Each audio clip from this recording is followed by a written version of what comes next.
Hi guys, welcome to another video from Retrobyte Gaming. Today we're doing something I've done for a long time, and that's a Retrobyte, looking at an old game of nostalgia and fun and childhood memories. Yeah, but we are doing it in a slightly different format because we're very busy and don't have time to write a script.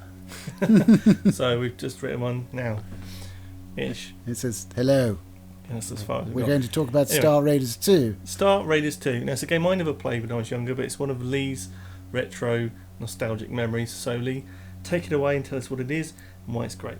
Okay, so Star Raiders 2 came out on the ZX Spectrum back in the day. I believe I was playing on a 48K machine.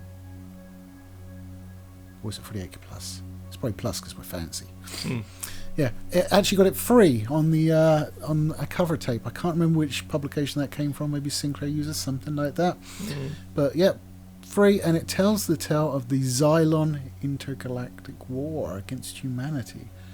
So it would have many different sort of stages to it. It was really advanced for a Spectrum. I mean, because like on Spectrum you don't get fucking Frontier or anything like that. So you're kind of like trying to get as close as you can to it, and it did a fucking good job. I mean, looking at the graphics, I had a little peek before we did the video, and considering it's running on a Spectrum, it looks really good. I mean, it's got explosions, it's got lasers, it's got planetary maps. It's got some form of scaling where it gets bigger as it comes towards you as well. Yeah, I mean, it sounds really fucking basic, but you have to remember in the days of the Spectrum, 48K was what you were dealing with. Not 50 meg like a purported Spectrum style game possibly is nowadays. So 48K is a minuscule amount of memory, and for it to be running a game like that beggars belief. Absolutely does. I mean, it can be a little bit samey. I mean, you go to different planets, you have to defend your own planets from the Xylon invaders by shooting them down with your ship. They have about 3 different types of ship.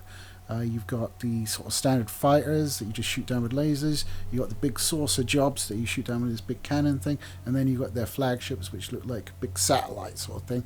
And you need to hit them dead center. So there's an element of skill to it, but once you've sort of got the patterns down, because you will see the patterns repeat, you can pretty much judge what you need to do.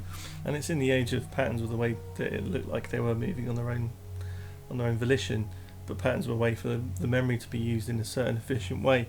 So things would be repeated over and over again, little sprite movements, etc. So, and then once you repelled them from your planets and saved your cities, which they were trying to bomb, you then fought them in space, drove them back to their own galaxy, went through a wormhole into their galaxy, fought them in their space, and then went to their planets and bombed the fuck out of their cities until you literally committed genocide of the race. So all in all, good wholesome game then. Good wholesome game, man. I mean, it's like back in the day, you didn't have Frontier, you didn't have Elite, you didn't have like stuff where you could like shut yourself in a little cupboard with a TV and your computer and pretend you were as a space captain. You had none of that shit. This gave it to me, and I loved it, and it was free. Yeah, that's the difference between gaming in the 80s and gaming now, is that you could get things for free on a cover tape and it would last you fucking years. Oh, various adult Flash games have lasted me. At least for 10 minutes. Oh, ruined the wholesomeness straight away. I thought genocide might have been the limit, but no. Even further. So you're saying porn is worse than genocide? I'm saying you added to the genocide. Oh, so porn and genocide is worse than just genocide. Yeah, genocidal porn is a bad thing. I think we could agree with that. Look, it's rule 34 of the internet, isn't it? If it exists, there will be porn surrounding it. Just a very large man tearing people asunder. And then have bonking in the corner. No, I meant with just killing an entire race of people with his penis. This is a Retrobyte, not a porn advert. Anyway, so yeah, I mean, I never played that game. I played many Spectrum games in my time, and they're always just made you have to use your imagination a lot more because it was just blocky graphics on screen. I think we get a bit lazy with games these days. But a game like that, where you're actually pretending to be a space captain, you know, childhood imagination combined with, a pretty good effort in terms of a video game. Yeah, it's got like Spectrum. It's got separate screens with like garbage going on just to give it like an effect. So yep. it's got work gone into it, and it does a very good job of like hiding the deficiencies of the Spectrum. It's like when I was thinking back on it, I was like going, I'm sure it's a Spectrum game, but it can't be, because it seems like it was too good. Yeah, but it is. Because I mean, it's like you've got the spectrum, like where it's only able to display like one color in a block. It's not even a pixel; it's a block. And most of the time, the result is garish color clash. Like your character changes fucking color depending on what the background is and stuff like that. But because it's a space game, they very cleverly managed to get away from a lot of that. Yeah, it still does happen in places from what I saw. But yeah, the explosions you sort of saw that. Yeah, not too bad. It's not too bad. Now, I don't know. Here's a question for you that if you've not been prepped for. I haven't been prepped for it. But what game currently out today is the most similar to playing Star Raiders 2? Oh, that's a good question. Because one thing that pops in my mind when you're just describing the genocidal porn aspect, no, but the genocidal jump to the wormhole to their galaxy was a bit like Stellaris, but it's not as like front-facing and going crazy in that respect. No, it certainly isn't. I mean, Stellaris is a 4X game, so it's like... Yeah, it's not the same, but... No. Because in Stellaris you have the Scourge, I think they're called, but it's a basic alien race that after a period of turns they just erupt everywhere and just wipe you out because I could never do anything against them. No, I can't really think of any modern... I mean, any modern competitor, something like Frontier, is just so much deeper and so varied as opposed to like, okay, I go shoot these ships, I go destroy these bigger ships, and then I go and bomb their cities. That's the game. So, like, you can't really compare it to much nowadays because although it gave me the feeling of being like a space captain, like Captain Carl, hello, I am a man, that sort of thing. And games like that do that, but there's so much more to them nowadays. I can't really compare it against anything else. I mean, you could sit there and sort of complete that game in 2-3 hours if you were efficient and knew what you were doing. And it was only off a cover tape, so you wouldn't expect off a cover tape. And much more. I replayed that game tons because it was just such a nice experience. It knew what it did well, and it pushed that.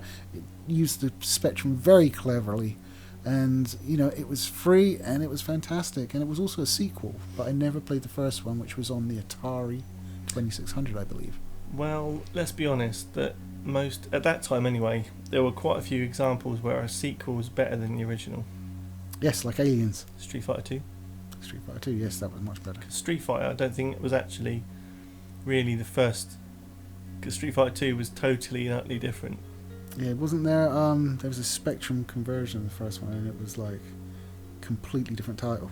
Yeah, but yeah, I mean, in the 80s, it's going to annoy me now. The sort of copyright thing wasn't really enforced much either. No. So you had a lot of games that were just like, oh, it's a Spectrum version of this game. Well, what was it, like Shinobi that had the Spider-Man boss? I think it was him. But yeah, so that's a little Retrobyte for you. That's Star Raiders 2. There is a full Let's Play up on YouTube, not by us, but I think by someone called RSX, something like that. Sounds like a car. But well, if I can, because I'll be nicking their footage. Yeah, anyway. I'll be nicking their footage. We'll put the footage link to the footage of the gameplay down below, so you can go and enjoy it in its whole entirety. Yeah, I think it's about a couple hours long. Like I say, it's not a long game, but it's good fun. And if you guys like the whole Retrobyte idea and you want to see more of videos like this about looking back and digging up those nuggets of gaming history, then let us know down in the comments, and we'll pick some and maybe go, yes, we played that, and do another Retrobyte. So let us know. And don't forget, we have videos out every Wednesday and Saturday, so check back then for some awesome content. Like, share, subscribe, all the good stuff that helps us out a great deal. And don't forget to ring the bell, and then you'll get push notifications upon your mobile device. Maybe. Well, give YouTube a chance. It may not work. Let's not give it a chance. But yeah, it's fantastic. So take care of yourselves, guys, and we'll see you again soon. Make YouTube great again. Okay, bye-bye.